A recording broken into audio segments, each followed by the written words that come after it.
Quelle journée! Bonjour Inès. Bonjour. Bienvenue au Maternelle d'Afrique. Merci. Vous allez bien? Oui, ça va. J'enlève mes chaussures parce que vous savez, ouf, nous les femmes là on souffre avec l'histoire de talons là. Alors c'est qui cette petite fille? Maria. Bonjour Ma petite fille. Maria, c'est votre fille? Oui, Elle a quel âge? bientôt 2 ans. Bientôt 2 ans, mais c'est merveilleux ça. Vous avez une belle histoire à nous raconter Inès. Oui. Alors vous êtes libanaise Mhm. et vous avez grandi où? En France. Vous avez grandi en France, mais Ouais. vous êtes née...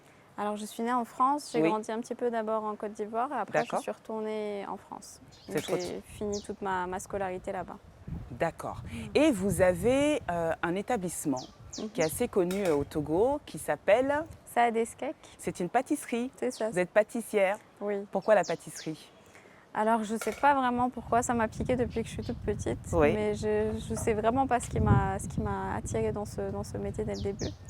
Mais voilà, j'ai toujours été passionnée et donc j'ai décidé de me lancer pleinement dans ma passion. Quand on préparait l'émission, vous racontiez que vous cherchiez à avoir un enfant avec votre conjoint. Oui. Et effectivement. puis, c'était difficile. Mm. Alors, racontez-nous, qu'est-ce qui a fait que justement Sadeskek est né? C'était un petit peu justement cette difficulté à fonder une famille. Donc c'était au bout de plusieurs années d'essais infructueux. Donc je me suis dit, bon finalement, il n'y a plus rien à perdre, autant tenter l'aventure et puis me mettre pleinement dans ce qui me passionne. Et donc voilà, j'ai décidé d'ouvrir ma pâtisserie, de me lancer dedans corps et âme Ouais. et d'oublier aussi un petit peu l'idée de fonder cette famille-là. Et voilà, Et Maria est arrivée. 3 mois après l'ouverture de la pâtisserie. Pa. Donc en fait, ça faisait 2 bébés à gérer en même temps. C'est ça, Hein. voilà. Et puis alors donc Maria arrive, donc et là vous vous transformez en maman entrepreneur. Je ne sais C'est pas ça. comment on dit maman-preneur ou. Oui, c'est vraiment ça. Alors quelles sont les difficultés que vous avez rencontrées? Bah alors déjà, c'était que je m'y attendais tellement pas, donc c'était tous mes projets sur l'année qui étaient complètement tombés à plat. Et après, c'est vraiment gérer les deux. Gérer déjà une grossesse qui était compliquée, qui était quasiment alitée. En même temps, gérer ma pâtisserie. Gérer un personnel qui n'avait pas eu encore le temps d'être formé puisqu'on venait d'ouvrir. C'était vraiment voilà, les grosses difficultés.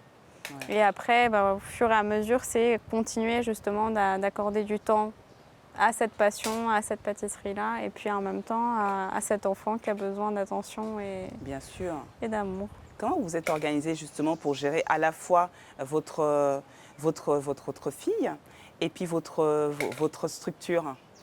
Il m'a fallu beaucoup de temps pour justement trouver un petit équilibre. Au début, c'était vraiment difficile.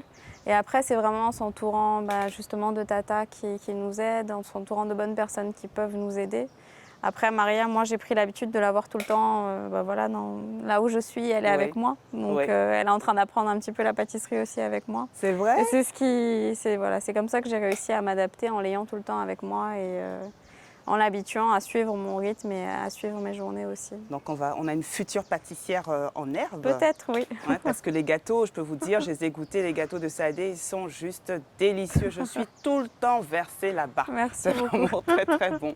Mais alors là, vous avez une nouvelle aventure. Oui, Alors, c'est quoi cette nouvelle aventure? alors c'est un nouveau bébé qui est en route. Félicitations. Merci beaucoup. Et du coup, ça change un peu vos projets?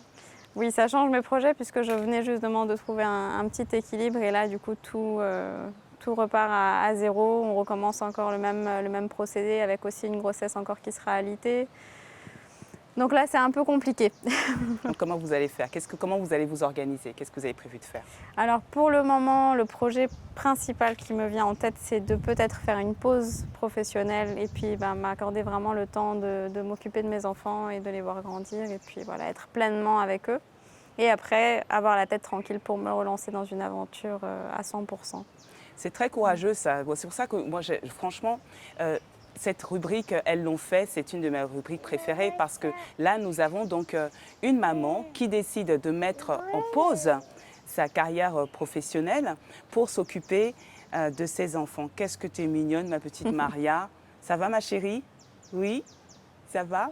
Du coup, donc là, vous allez mettre en pause, vous allez donc vous occuper des enfants. C'est ça. Et puis, vous avez peut-être d'autres projets après, une fois que les enfants sont grands. Alors j'arrête de me projeter parce que j'ai toujours des imprévus, donc je me dis maintenant on va vivre au jour le jour et puis on verra ce que la vie nous réserve parce qu'il y a tellement d'imprévus que ça sert à rien au final de planifier, c'est jamais comme on veut. Donc, Alors c'est peut-être une leçon à tirer.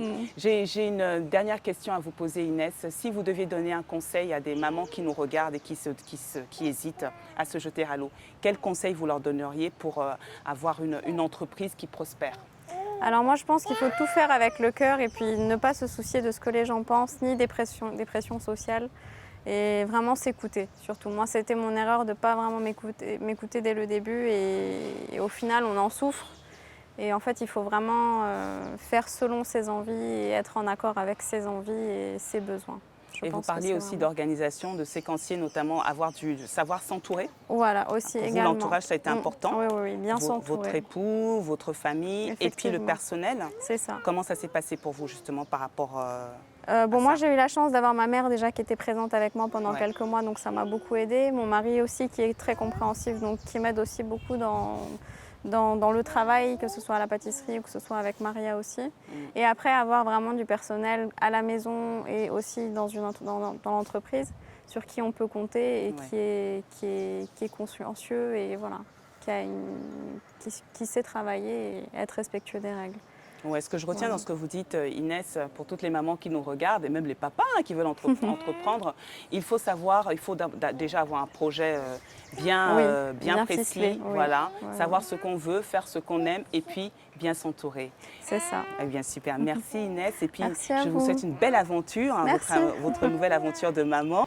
Vous savez, c'est ce que j'aime avec cette rubrique Elles l'ont fait, c'est parce que nous recevons tout type de femmes, et notamment Inès aujourd'hui, des femmes comme Inès qui décident de mettre une pause dans leur carrière professionnelle pour s'occuper de leur famille. Donc c'est merveilleux, je vous souhaite donc une belle aventure familiale. Merci et puis je vous dis à bientôt. Là, je vais rejoindre les enfants, parce que je regarde Marianne, ça fait penser aux enfants qui m'attendent. Je vais rejoindre les enfants et je vais goûter la délicieuse soupe que nous a concoctée Olivia. J'ai faim, là, vraiment, j'en peux plus. À tout à l'heure et bonne journée. Merci beaucoup, au revoir, à bientôt. Au revoir.